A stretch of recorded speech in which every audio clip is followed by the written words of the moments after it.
आपको कथा में कहा था कि श्रावण के महीने में मेरे देव आदिदेव महादेव की दुगनी भक्ति, मतलब एक लोटा जल नहीं, कितना 2 लोटा जल शिव को समर्पित करते।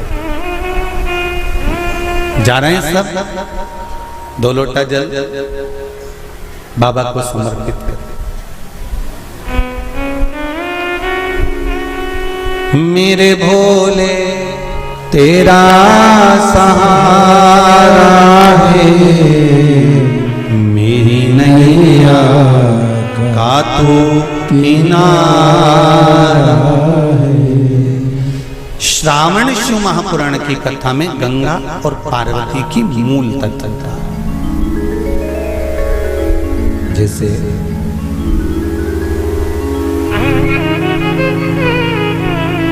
श्रावण का महीना आता है तो गंगा मैया और पार्वती मैया, ये दोनों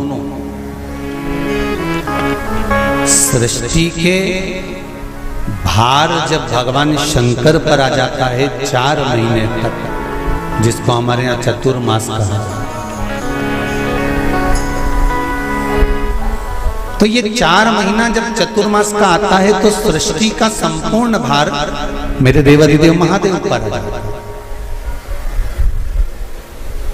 और देवादिदेव महादेव पर जब सृष्टि का भार आता है तो केवल अकेले महादेव इस भार को नहीं उठाता, इस भार को उठाने के लिए गंगा और माता पार्वती भी उनके नजदीक में आकर खड़ी हो जाती है।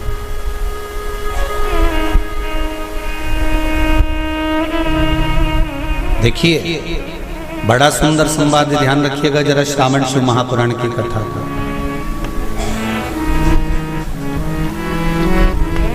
केवल एक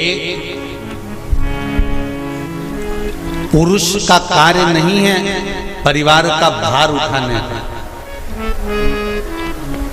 केवल एक पुरुष का भार कर्तव्य नहीं कि परिवार का भार केवल पुरुष उठाए। शिव महापुराण की कथा कहती है कि धर्म पत्नी जो होती है, जिसको धर्म की ध्वजा कहा जाता है, धर्म पत्नी जो होती है ये पति के साथ मिलकर आधा भार अपने माथे पर लेकर चलती है, उसको धर्म पत्नी कहते हैं, जो भार तत्व को ग्रहण कर कर चलती है। केवल पति नहीं, केवल पति नहीं, धर्म पत्नी भी भार ग्रहण कर कर चलती। शंभु शरणे पड़ी मांगू घड़ी रे घड़ी, दुख काटो दया करी न दर्शन आपो, दया करी न दर्शन आपो। संपूर्ण भार पुरुष अपने ऊपर नहीं लेते, आधा भार धर्मपत्नी भी ग्रहण करते हैं। वो भार कैसे कम होता है, जरा ध्यान देना कथा पर। पति दुकान पर जाकर, नौकरी पर जाकर, व्यापार करने पर जो कमा कर लाता है उसका भार, जो कमा कर लाया उसके माध्यम से धन से घर का थोड़ा भार कम हो जाता है। ये तो हुई कमाई से। अब शिव महापुराण की कथा कहती है कि पत्नी आधे भार को कैसे कम कर देते हैं, तो कहा धर्म पत्नी आधे भार को ऐसे कम कर देती है कि वो घर में रहकर बच्चों का देख रेख कर कर, आए हुए अतिथि गण का सम्मान कर कर, भजन कर कर, कीर्तन कर कर, पुण्य कर कर, सत्कर्म कर कर, मंत्र जाप कर कर, नाम जाप कर कर, जो भगवत स्मरण में डूब कर जितना पुण्य अर्जित करती है धर्म पत्नी, उसमें से आधे से आधा पुण्य अपने पति के खाते में देती चली जाती है उस भार को उठाने के लिए।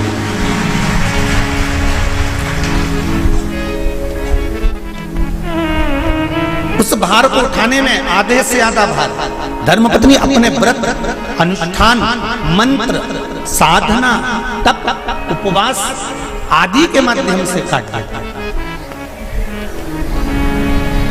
एक बात और याद रखिए, श्रावण के महीने में सारे व्रत आते हैं बहुत सुंदर सुंदर। छोटी तीज का व्रत भी अभी आ जाता है, बड़ी तीज का व्रत भी आ जाता है। दुबे जी, छोटी तीज भी आएगी, बड़ी तीज भी आएगी, और अच्छे से अच्छे व्रतों का क्रम रामकिशोर जी बीच बीच में श्रावण, भादो, कुंवर, कार्तिक में आते रहते। ये 4 महीना जो व्रत आते हैं, इन व्रतों की मूलता क्यों कही गई है? ये सारे व्रत चतुर्मास के अंतर्गत ही आते हैं, इन व्रत को बाद में भी आ जाना चाहिए, पर नहीं। मूल जो व्रत हैं, पूजन है, अनुष्ठान है, देवी देवताओं के जो पूजन के भाव बताए, कोई चतुर्मास में बताए। इसका कारण क्या है? क्यों चतुर्मास के व्रत की महत्वता होती है? तो कहा इस चातुर्मास के अंतर्गत स्त्री, नारी जो व्रत धारण करती है, हाथों में चूड़ा पहनना, पाँव में पायल पहनना, महावुर लगाना, मेहंदी लगाना, ये जितने छोटी तीज, बड़ी तीज और अन्य तीजों आएंगी, त्योहार आएंगे चतुर्मास में, माताएं हरतालिका तीज हुई, छोटी तीज, बड़ी तीज हुई, भादों के कोई व्रत हुए, अनुष्ठान हुए, छठ हुई, पूजन, जो भी माताएं पूजन करेंगी उसके अनुसार वो हाथों में, शरीर पर 16 श्रृंगार धारण करती हैं, बहुत सारे श्रृंगार धारण करती हैं, और श्रृंगार धारण करने के साथ साथ माताएं अखंड सौभाग्य की वस्तुएं भी इन 30 त्योहार पर दान करती हैं।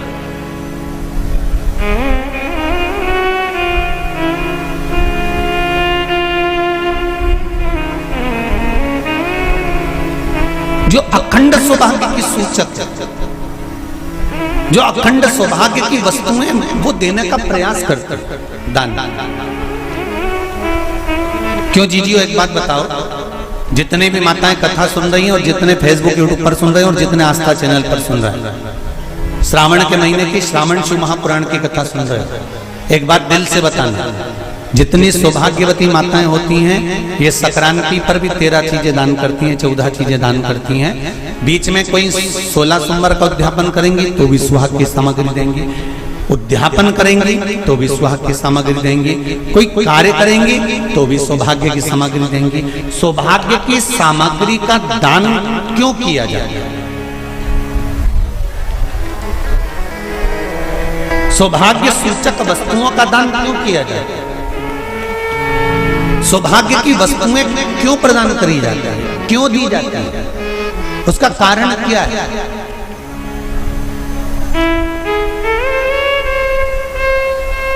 क्यों देते?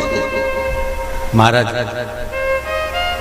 भारत की भूमि की सौभाग्यवती माताओं का एक मन की अभिलाषा रहती है, भारत की भूमि की माताओं की एक अभिलाषा रहती है कि जब उसके प्राण छूटे तो अखंड सौभाग्य धारण करके पति के कंधे पर और पुत्र के कंधे पर शमशान पर।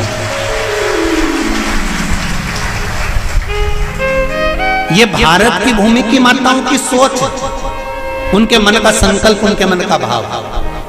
और विदेश की माताओं का क्या संकल्प होता है? महाराज, भारत का एक संत विदेश गया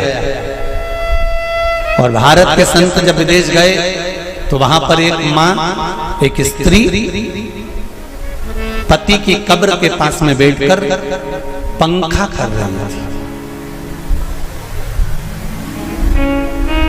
भारत के संत को बड़ा दुख हुआ, देखो हमारे यहाँ की माताएं तो पति के साथ सती हो जाती हैं, हमारे भारत की भूमि की माताएं तो पति के साथ सती हो जाती हैं, पर ये तो विदेश की माताएं तो भारत की माता से भी बढ़कर है कि पति मर गया, कब्र के अंदर है तो भी पंखा कर रही हैं।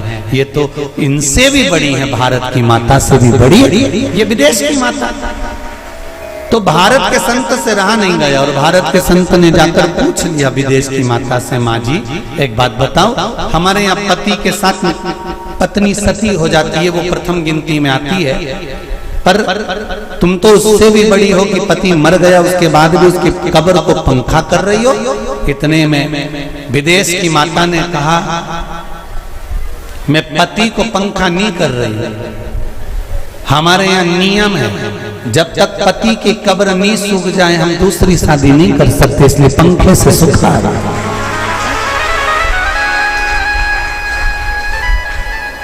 इसलिए पंखे से सुखा रही है। श्री शिवाय नमस्तुभ्यम। दोस्तों, हर हर महादेव। श्रावण मास की आप सभी को खूब खूब बधाई हो। तो दोस्तों, श्रावण का यह पावन महीना आप सभी के लिए बहुत ही मंगलमय और शुभकारी हो। इसके लिए पूज्य गुरु जी ने बताया कि आपको रोज़ प्रतिदिन 2 लोटे जल से भगवान शंकर का अभिषेक करना चाहिए। और आपको यह पता ही है कि 2 लोटा जल भगवान को समर्पित करने से हमारे कितने भी दुख कष्ट संकट होते हैं वो सारे ख़त्म हो जाते हैं। और दर्शकों, मैं बताना चाहूँगी कि यह पावन पवित्र महीना जो श्रावण का होता है वह हरे भरे रंगों से रंगा होता है। तो हम सब स्त्रियाँ इस पावन महीने में हरी हरी चूड़ियाँ, पूरा श्रृंगार और सौभाग्यवती नारियाँ जो होती हैं वो पूरे श्रृंगार करके रहती हैं। तो यह क्यों होता है और हम सौभाग्यवती नारियाँ सौभाग्यवती होने के लिए हमें जो भी हम सुहाग के सामान का दान करते हैं वह क्यों करते हैं, ये सभी चीज़ें गुरुजी ने बताया।